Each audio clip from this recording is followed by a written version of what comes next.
Hi, in this video, we're going to see how to schedule a Zoom meeting. So the Zoom app is open on my computer, of course.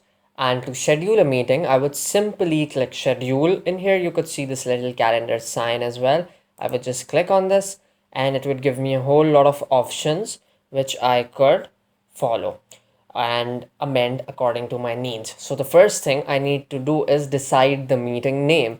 So if I'm working for a professional organization, say I would just choose the name of that organization, or if this is a class, say it's my physics class, I would just type in physics class and let's then fix the date.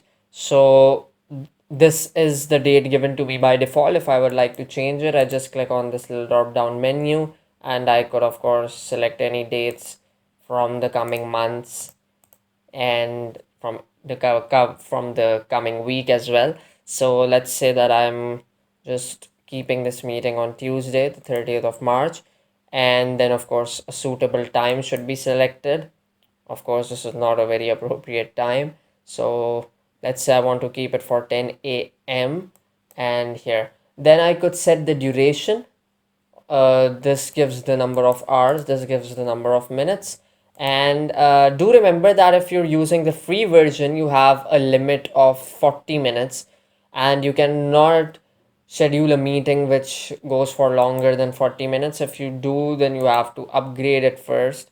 So as you can see, yeah, if I fix this to 1 hour, I would have to change it back unless I upgrade and then select. Then I could of course select any duration I want, but for now, just to show you, I'm selecting this 0 hour 30 minutes option, and then I could fix the time zone if I like, depends on where I live. Of course, since I'm in Pakistan, I would go for the Pakistan time zone, which is given by default in here.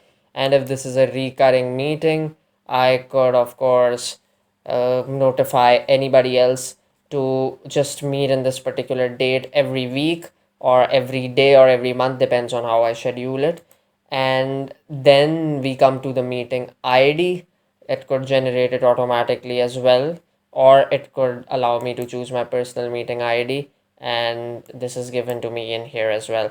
Then we come to the security option. If you are selecting the personal meeting ID option, then by all means you would have to have a passcode, and you can select a waiting room as well, which would allow you to regulate the people who are joining the meeting. So not everybody with the link or the passcode or the meeting ID could just jump into the meeting. They would have to be approved by you first.